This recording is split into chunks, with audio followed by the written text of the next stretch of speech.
సువార్త. ఇది మత్తయి రాశాడనడానికి ప్రూఫ్ ఏంటి మనకి? చూద్దాం ఒకసారి. ఆ పెద్దల ఇమేజ్ ఏంటి ఒకసారి. ఆయనే రాశాడని గ్యారంటీ ఏంటి? లాస్ట్ వీక్ మనం కోసం రేట్ చేసుకున్నాక ఇది మత్తయి గారే రాశారనడానికి మనకు ప్రూఫ్ ఏంటి? మత్తయి సువార్తలో, సువార్త పైన పెద్ద అక్షరాలతో మత్తయి సువార్త ఉందని మత్తయి రాశాడంటావా? అలా అంటే పరిశీలన లేని వారు చేసే పని. అందుకే చెప్తున్నాను, హెడ్లైన్ మత్తయి అని ఉందని మేము నమ్మేస్తంటే అందరు నమ్ముతారేమో, కానీ డీసీ ఫాలోవర్స్, డీసీ బిలీవర్స్ నమ్మరు.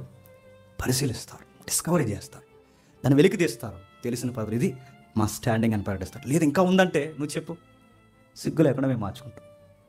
అవును, నిజంగా దేవుడు మాకు ఇంకా బయలుపరచలేదని సందర్భం ఎత్తున్నప్పుడల్లా బాధపడిపోతున్నారు, కానీ తప్పదెత్తున్నాను, ఏమనుకోకండి. విగ్రహాలకు అర్పించినవి తినొచ్చా తినకూడదని రెఫరెన్స్ కొన్ని పదుల నేను బైబిల్ నేర్చుకున్న కొత్త నుంచి పదుల సంవత్సరాల నుంచి ఆ రెఫరెన్స్ తెగలేదండి. ఆ రెఫరెన్స్ ఎప్పుడు తెగే చెప్పిన? భోజనాలు మానేసి, నిద్రలు మానేసి, పుస్తకాల బ్యాగుల్లో పెట్టుకుని, ఇల్లు వదిలేసి, సంతోషాలన్నీ, మా కార్యక్రమాలు, ఉద్యోగాలు, పనులన్నీ పక్కన పడేసి, నేను, తమ్ముడు, దొడ్డ ప్రసాద్ అన్న, ఇంకా సురేష్ తమ్ముడు, కొంతమంది, అలాగే చెల్లి, అమ్మ ఎవరైతే ఉన్నారో జీసాన్ సిస్టర్స్ వాళ్ళు, ఇలా కొంతమంది అందరం కలిసి ఒక రూమ్లోకి వచ్చింది. కొన్ని నెలలు మళ్ళీ చెప్తున్నా, కొన్ని వారాలు, నెలలు కూర్చొని రిఫరెన్స్ ఏంటి అలా చదవక మాకు మిడ్ నైట్ 2:30, 3 మధ్యలో ఆ రెఫరెన్స్ డింగ్ అని ఓపెన్ అయ్యింది మాకు. అరే ఇది మీనింగ్ ఇదా అని. విగ్రహాలయమందు అని ఉంటుంది అక్కడ. మేము సేపు చదివిన మనం విగ్రహాలయం అని చదివాం, కానీ అక్కడ ఆపు చదివితే విగ్రహ ఆలయమందు. ఆ ఒక్క మాట సబ్జెక్ట్ గేట్లు ఓపెన్ అయిపోయినాయి. ఆ ఒక్క మాట వద్దన్న వాళ్ళందరినీ కూర్చోబెట్టే ఆ ఒక్క మాట క్రైస్తవ్యంలో విగ్రహాలకు అర్పించింది ఎందుకు తినకూడదన్నా చెప్పండి, ఒక స్ట్రాంగ్ మెసేజ్ ఇచ్చే. నేను ఎందుకు ఈ మాట చెప్తున్నాను చెప్పిన? అందరిలాగా మనం నమ్మొద్దు. బరియా సంఘం వల్లే చెప్పండి, అలా ఉన్నవో లేదో. ఈ మాట నేను అంటున్నాను, ఏమనుకోకని కంపేర్ చేస్తున్నానని. ఈ వారం పౌలు గారు ఇక్కడికి వచ్చి మెసేజ్ చెప్పిన, ఇంక పౌలు గారు చెప్తే బైబిల్ ఎందుకంటే తీయడం అనకూడదు, గుర్తుపెట్టుకోండి. పౌలు గారు వచ్చి చెప్పిన, శీలా వచ్చి చెప్పిన, పేతురు వచ్చి చెప్పిన, బైబిల్ సొసైటీ పెద్ద వచ్చి చెప్పిన, పండితులు వచ్చి చెప్పిన, ఆ మెసేజ్ని ఖచ్చితంగా క్రాస్ చెక్ చేయాలి. ఇప్పుడు మనం చేస్తున్నాం సువార్త. ఇది మత్తయి రాశాడనడానికి ప్రూఫ్ ఏంటి మనకి? చూద్దాం ఒకసారి. ఆ పెద్దల ఇమేజ్ ఏంటి ఒకసారి చూద్దాం ఒకసారి.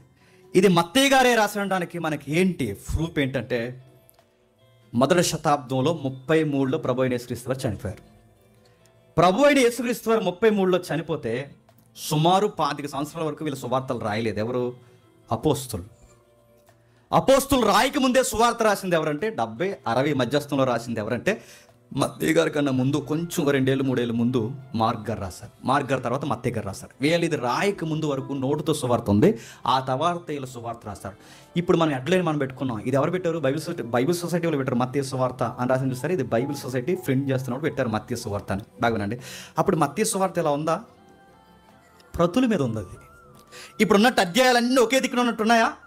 మత్తయి రాసింది తేవాలంటే ఇన్ని చుట్టలు తేవాలి, గ్రంథపు చుట్టలు ఎలా తెచ్చి ఇదిగో మత్తయి గారు ఇది మొదటి రాసి ఏంటంటే దానికి రెఫరెన్స్ లేవు, అధ్యాయాలు లేవు, టైటిల్స్ లేవు, ఒక కూర్పు లేదు. ఒక లెటర్ రాస్తారు చూస్తారు, లెటర్ రాస్తున్నప్పుడు అధ్యాయాలు రెఫరెన్స్ చేస్తారా? మన లెటర్ రాస్తాంగా, ఆ లెటర్ మాదిరి గౌరవిస్తూ రాసుకుంటూ వెళ్ళిపోయారు అంతే. అలాంటి దాన్ని ఇది మత్తయి గారే రాస్తారని డిక్లరేషన్ ఎవరు ఇచ్చారు? ఆ సర్టిఫికేట్ ఎవరు ఇచ్చారు? ఇది మత్తయి గారు రాశారని ఎవరు చెప్పారు? మొన్న 16వ శతాబ్దంలో సైంటిస్టులు చెప్పారని అనకూడదు. పురావస్తు శాస్త్రవేత్తల యొక్క పరిశోధన ఇలా తేలిందని అనకూడదు. 16వ శతాబ్దంలో పుట్టినోడికి అది మత్తయి గారు రాశాడని ఎలా తెలుస్తుంది? అందుకే ఇది మత్తయే రాశాడని మనం చెప్పాలంటే మత్తయి గారికి దగ్గరగా, ఆది సంఘంలో సభ్యుడిగా, బాగా వినాలి, మత్తయి గారికి దగ్గరగా అపోస్తులు నడిపిస్తున్న సంఘంలో సభ్యులుగా ఎవరైతే ఉన్నారో వాళ్ళు డిక్లేర్ చేస్తే చెప్పండి, అప్పుడు మనం నమ్మచ్చు. ఉన్నారు అలా చేసిన అంటే ఉన్నారు. ఎవరు? 4 పేర్లు చెప్తాను, మీరు రాసుకోండి, రాసుకోకపోయినా చూసుకోండి ఒకసారి. ఓరిగన్ అంటారు ఒక ఆయన్ని. ఓరిగన్ అనే ఒక ఆయన ఉన్నాడు, పాపియస్ అనే ఒక ఆయన ఉన్నాడు, అరేనియస్ అనే ఒక ఆయన ఉన్నాడు, ప్యాంటనస్ అనే ఒక ఆయన ఉన్నాడు. సుమారు చాలా మంది ఉన్నారు. వీళ్ళ ఆది సంఘంలో చాలా చాలా ప్రముఖమైన పెద్దలు. అంటే అపోస్తులు చనిపోయిన తర్వాత సంఘాన్ని పెద్దలకు అప్పగించారుగా. అపోస్తులు చనిపోయిన తర్వాత సంఘాన్ని పెద్దలకు అప్పగించారంటే అపోస్తులు వెళ్ళిపోతే తర్వాత మీరు నడిపించండి అని పెద్దలకు ఎవరికైతే అప్పగించారో ఆ అపోస్తుల తర్వాత వచ్చిన పెద్దలే చెప్పండి, వీళ్ళే. ఎవరైతే ఉన్నారో ఓరిగన్ కానీ, ఇంకా పాంపియస్ కానీ, అరేనియస్ కానీ, ప్యాంటనస్ కానీ, వీళ్ళే ఎవరైతే ఉన్నారో మనకు కనబడతా చూడండి, వీళ్ళే. వీళ్ళు మనకు నేర్పిస్తున్నారంటే ఇందుకు ఎవరు పాపియస్ అంటే ఎవరంటే యోహాను ఉన్నాడే, యోహాను సువార్త రాసిన యోహాను ఉన్నాడే, లేదా 12 మంది అపోస్తుల్లో యోహాను ఉన్నాడుగా, ఆ యోహాను గారి యొక్క శిష్యుడే పాపియస్. ఇది మత్తీయే రాశాడని మొదటి శతాబ్దంలోనే మత్తయి గారు సువార్తను డిక్లేర్ చేసి సంఘానికి అప్పగించింది ఎవరు తెలుసా? యోహాను గారి యొక్క శిష్యుడు పాపియస్. ఇప్పుడు చెప్పండి, యోహాను గారికి మత్తయి సువార్త మత్తయి రాసిన యోహాను గారికి తెలుసా తెలీదా? తెలుసు. ఇప్పుడు మత్తయి గారు సువార్త రాసిన సంగతి యోహాను గారికి తెలిస్తే యోహాను గారి సబ్జెక్ట్ ఎవరు చెప్తారు? పాపియస్. ఆయన చెప్పిందంటే మనకి ఎవరు డిక్లేర్ చేస్తారు ఇది మత్తయి సువార్త అంటే? సంఘ పెద్దలు డిక్లేర్ చేస్తారు. సైంటిస్టులు, శాస్త్రవేత్తలు కాదు. ఎవరు చెప్పండి?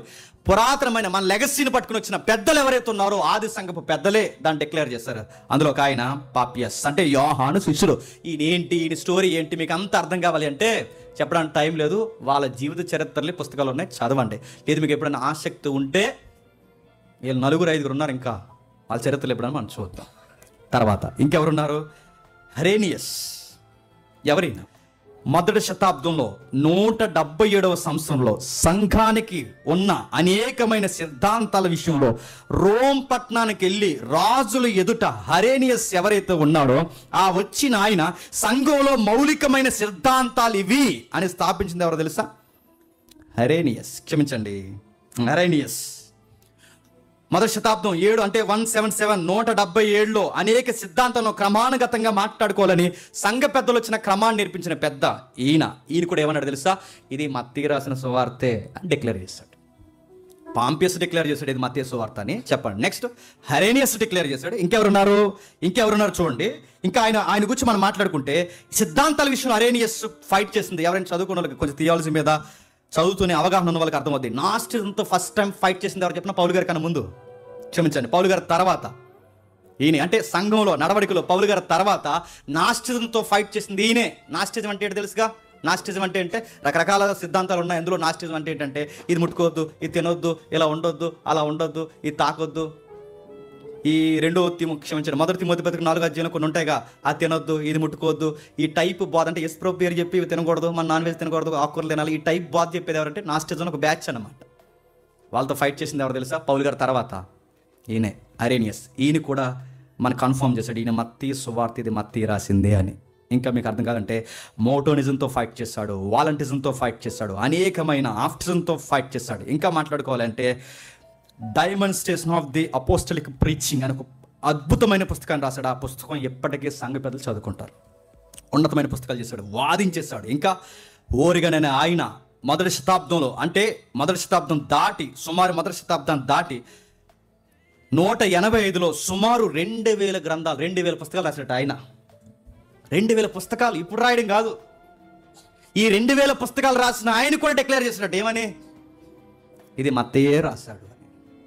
నీకు అర్థమవుతుంది ఎవరు రాశారు, ఎవరు కన్ఫర్మ్ చేశారని చెప్తున్నారు? బైబిల్ సొసైటీ వాళ్ళు కాదు. చెప్పండి. అపోస్తుల తర్వాత ఎవరైతే సంఘానికి పెద్దలుగా నడిచారో ఆ పెద్దలే ఇది మత్తయి సువార్త అని కన్ఫర్మ్ చేస్తారు. ఇంకా విషయం ఏంటి చెప్పిన, ఇన్ని రాసిన ఈయన ఎవరైతే ఉన్నారో తర్వాత మనకు కనబడేది ప్యాంటనస్ ఎవరైతే ఉన్నారో ఈయన క్రీస్తు శకం 180లో జన్మించాడు. మీకు మనం మొన్న మధ్య డివినిటీ మీద ఫైట్ చేస్తున్నప్పుడు ప్రతిసారి మనకి ఒక వ్యక్తి పేరు మనం జ్ఞాపకం చేసుకుంటాం. ఆయన పేరు చెప్పండి. అథనేసియా గురువు ఉన్నాడుగా, అలెగ్జాండ్రియా గురువు ఎవరు అనుకుంటున్నారు? ఈయనే. మీకు అర్థమవుతుందో లేదు? అలెగ్జాండ్రియా గురువు ఏమో ఈయన, అలెగ్జాండ్రియా శిష్యుడేమో అథనేసియే ప్రభు అయిన యేసుక్రీస్తు ద్వారా పుట్టలేదని సంఘంలో బలమైన సిద్ధాంతాన్ని ఎలిబరేట్ చేసినాడు, గుర్తుపెట్టుకోండి. మరో విషయం చెప్పనా, ఈ ప్యాంటనస్ ఎవరైతే ఉన్నాడో ఆ రోజుల్లో ప్రపంచంలో ఉన్న మొట్టమొదటి క్రైస్తవ థియోలాజికల్ కోర్సులో మొట్టమొదటిసారి క్రిస్టియానిటీ కూడా ఒక థియాలజీ ఉంది, దీన్ని కూడా ఒక సిస్టమేటిక్ థియాలజీగా మనం బోధించాలని ఫస్ట్ టైం థియాలజికల్ కోర్సు పెట్టిన తర్వాత చెప్పిన పౌలు గారి తర్వాత ఈయనే, గుర్తుపెట్టుకో. మరొక ఆశ్చర్యకరమైన సంగతి చెప్పిన, ఇండియా వచ్చింది కూడా ఈయనే. ఇండియా వచ్చి కేరళ పరిసర ప్రాంతాలకు వచ్చే సమయానికంట అప్పటికే మత్తయి సువార్త నకలుందంట. ఎక్కడా? ఇండియాలో. అదే అద్భుతం. ఇండియాకు వచ్చేసరికి అప్పటికే మత్తయి సువార్త నకలుందట. ఇండియా వచ్చి అన్నాడట, ఇది మా మత్తయి రాసిన సువార్తే అన్నాడట.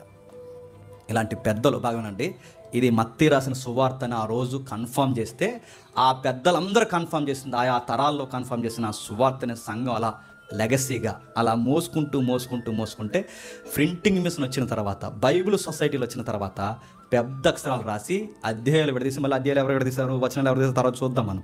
వచనాలు అధ్యాయాలు విడదీసి పెద్దలు ఇచ్చిన ఇన్ఫర్మేషన్ ప్రకారం ఇది మత్తయి సువార్త అని ప్రింటింగ్ మిషన్ మీద చెప్పండి ప్రింట్ వేశారు. ఇది సువార్త, మత్తయి సువార్త. ఇంకా